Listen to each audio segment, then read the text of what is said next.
Hi students, welcome to this video. I'd just like to inform you that the PDF of sample answers is available on our website. The link is given in the description below to check it out. Hi students, this is Judy Joseph from Stella Maris English Language School. The topic that we are going to be looking at in this video is describe an interesting conversation you had with a friend. Say who the friend was, where you were, what the conversation was about, and explain why you found it interesting. Well, we all have conversations with our friends day in and day out. For this topic, you should pick something which really sparked your interest. Maybe it was because it gave you new insight, some information, or maybe a new perspective. It could also be a conversation where you felt it was deep and meaningful. You could even talk about a conversation which was just funny and hilarious. So here's my sample answer. A few months back, I bumped into an old school friend Anjana at a supermarket. Having met after ages, we decided to catch up with each other over a cup of coffee. We reminisced about our classmates, our teachers, the classes we bunked, and of course Anjana's struggle with English. She always got into trouble with our English teacher. Either it was for wrong spellings or incorrect grammar. Anjana still had not gotten over her confusion with the rules of the English language.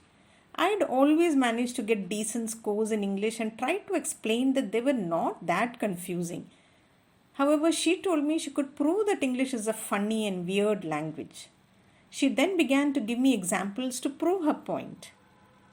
She told me that when the stars are out, they become visible, but when the lights are out, they are invisible.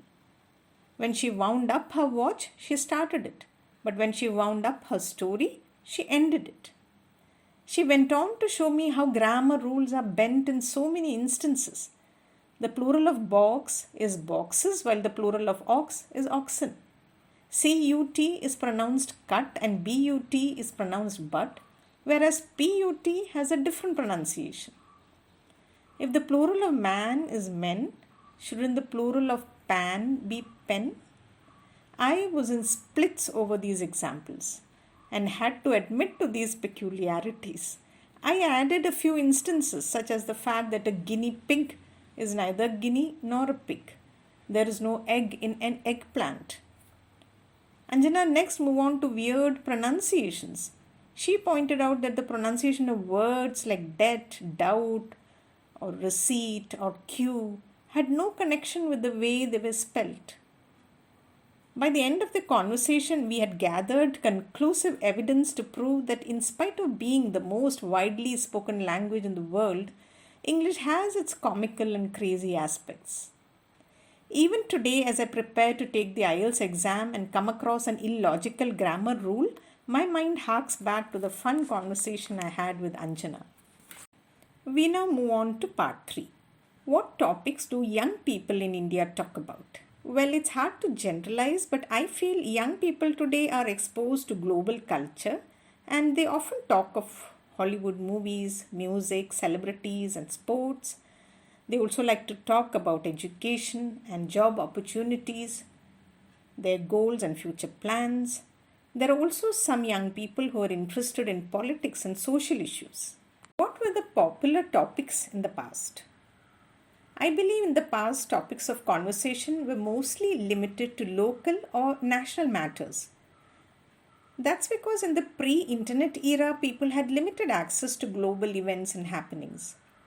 Also, I believe there was more interest in matters concerning the community at large than personal affairs. How do you know if others are not interested in the conversation?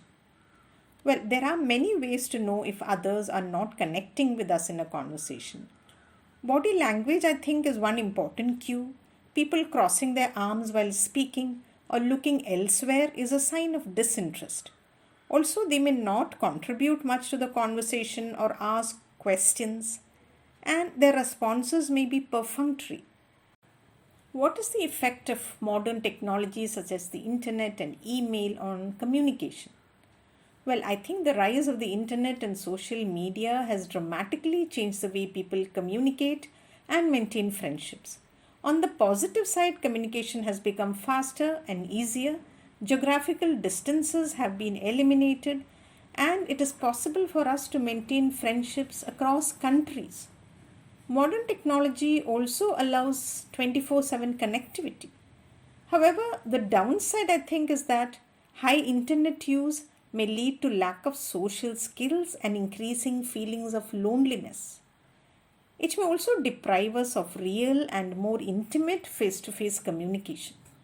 Do you think women are more talkative than men? I don't think so. It depends on the individual rather than the gender. While some are more loquacious, others are reserved. I don't think it has anything to do with one's gender. What is the difference between chatting and gossiping? Well, I think chatting is just light, informal talk between friends or family. Gossip, however, is idle talk about others. It's behind the back conversation mainly intended to spread negativity. It can be mean and malicious. That's all we have in this video. I'll soon be back with another video. Till then, goodbye.